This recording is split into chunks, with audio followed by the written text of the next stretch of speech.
ندق أنستيو مسحابن أقداسنت بهاريات كان نعاخ كسع كندي زقدسا اتزحزن مبزحته ما ودات ندق أنستيو بترى زخونه دق تبعته كنز السحابة يفلطون حدد نسامة مع الحق له دق أنستيو عوتات ودات كمز فتوى فلطين نحد سبن مسحاب كتقبرو زلكا نجر انت دأهاليو نايبو حق بهارياتك بمفلات تراي مغنياتو اتزبالة كفال بهارياتك نمردا اتقامي كونني ندق أنستيو زسحب انت عينت بهاري زلكا دق أنستيو بحقي ببهاريات وداتي السحابة دي قال ندق أنستيو زسحبن قداماو ملكع دق تبعتي انتايو نابز channel انقع بدحان مصاغم من دابلكو ابز channel حدش انت لهم سبسكرايب كتقبرو نتبب بجيزي يزفنو لكم فيديوهات بقليل نمركاب دما نتاناي قاچل ملكت طو وايغم سناي مكتال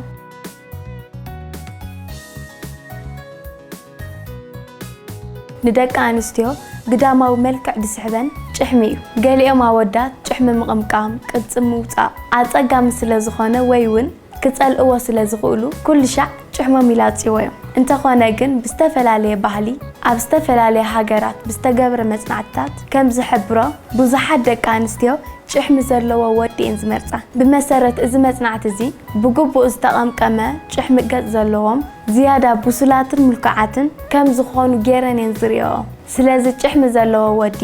ዝያዳ ብደቂ ኣንስትዮ ዝድለ ምዃኑ ማለት ኩሉ ጭሕሚ ዘይብሉ ንጓላይ ሰሕብን ማለት ኣይኮነን ግዳማዊ ትርኢት ግደ ክህልዎ ዝኽእል እኳ እንተኾነ ከምቲ ተሓስቦ ግና ቀንዲ ኣየገድስን እዩ እወ ኩላትና ደቂ ኣንስትዮ ንፈልጦ ድኽመት ኣሎ ኩሉ ግዜ ካብቲ ንቑም ነገርን ንመጻእን ዘድልየና ዝሓልየልና ወዲ ነቲ ዝፃወት ንሓፂር እዋን ዝምስጥ ፍቕራዊ ርክብ ንኽንምስርት ኢና ንመርጽ ቃል ኪዳን ገሊኦም ሰባት ተራ ዝኾነ ርክብ ወይ ውን ንጾታዊ ርክብ ጠራይ ወይ ድማ ትርጉም ዘይብሉ መጥፍእ ግዜ ዝኾነ ፍቕራዊ ርክብ ወይ ዕርክነት ንምምስራት እዮም ዝመርጹ እዚ ውን ውልቃዊ ምርጫ እዩ ሓቂ እዩ መብዛሕትኦም ሰባት ንቕንዕናን ጽቡቕ ጠባይን የድንቕዎ እኳ እንተኾኑ ሓደ ሰብ ምስ ሓደ ሰብ ፍቕራዊ ስምዒት እንተኣልይዎን ኣብ ርክቦም ድማ ብጣዕሚ ሓቀኛ ክኸውን እንተፈቲኑ ምናልባት ነቲ ካልእ ሰብ ዓብ ለውጢ ከምጻሉ ይኽእል እዩ ብዛዕባ ሸቶታትካ ግልጽን ሓቀኛን ኮይንካ ምዝራብ ሓደ ካብቲ ዓበይቲ ሜላታት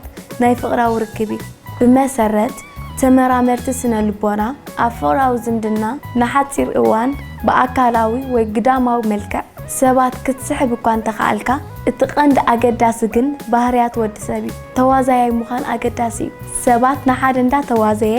ከስሕቆም ዝኽእል ሰብ ይፈትውዎ እዮም መብዛሕትኡ ግዜ ደቂ ኣንስትዮ ነቶም ተዋዘይቲ ዝኾኑ ደቂ ተባዕትዮ ካፍቶም ኣብ ዘረብኦም ዋዛ ዘይሕውሱ ኣወዳት ንላዕሊ ኣካላዊ መልክዕ ዋላ ይሃልዎም ብዝያዳ በቶም ተዋዘይቲ ኣወዳት ዝሰሓባ እየን ስለዚ ኸዮም ገሊኣቶም ኣወዳት ነቶም ብዙሕ ዋዛታትን ሰሓቢ ዕላላትን እንዳዕለሉ ኣዋልድ ዝስሕቡ ደቂ ተባዕትዮ ካፍቶም ዘይዋዘዩ ንላዕሊ ብኣካላዊ መዳይ ውን ጽቡቓት ከም ዝኾኑ እዮም ዝኣምኑ ዋዛ ዘይዘውትሩ ሰባት ንዝኾነ ሰብ ውን ከሰልችው ይኽእሉ ይኾኑ ብፍላይ ደቂ ኣንስትዮ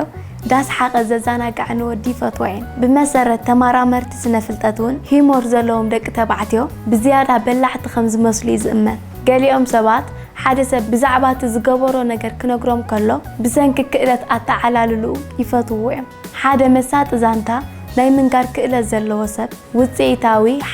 ሓሳብ ናይ ምልውዋጥ ክእለት ውን ክህልዎ ይኽእል እዩ ንዝኾነ ይኹን ርክብ ብቐሊሉ ንምድላል ዘኽእሎም ኣካላዊ ምውስዋስ ደቂ ኣንስትዮ ቀላጽም ወይ ድልዱል ጭዋዳታት ዘለዎ ኣካላት ወዲ ተባዕታይ የስተብህላሉ እየን ገሊኦም ኣወዳት ጽቡቕ ቅርጺ ኣካላት ምስ ዘማዕብሉ ጽቡቕ ኣቃውማ ከዓ ምስ ዝህልዎም ነዋልድ ሰሓብቲ ኮይኖም ይርከቡ እዮም ደቂ ተባዕትዮ ጽቡቕ ሰሓቢ ኣካላት ክህልዎም እንተደልዮም ይኽእሉ እዮም እዚ ድማ ብቐሊሉ ናብ ጂም ብምኻድ ወይ ድማ ኣካላዊ ምውስዋስ ክገብሩ ይኽእሉ እዮም ንኣብነት ኣካላዊ ምውስዋስ ዝገብርን ብዛዕባ ትርኢቱ ዝግደስ ወድን ኣእዳውን መንከቡን ኣፍ ልቡን ይቕየር ደቂ ኣንስትዮ ነዚ ዝተሃንፀ ክፍሊ ኣካላት ዘለዎ ወዲ ክዳን ተኸዲኖም ዋላ ክሪኦኦም ኣዝዩ ደስ ዝብለን ጥበብ ብዙሓት ሰባት ምስተውዓልን ጥበብን ዘለዎም ሰባት ይሰሓቡ እዮም ብዛዕባ ከባቢኻን ህይወትካን ግቡእ ፍልጠት ሒዝካ ክትጸንሕ ጻዕር ኣእምራዊ ጽባቐ ኣብ መንጎ ሰባት እቲ ዝስሕብ ኣገዳሲ ምስጢር እዩ ኮይኑ ግን ኣብ ቅድሚ ሰባት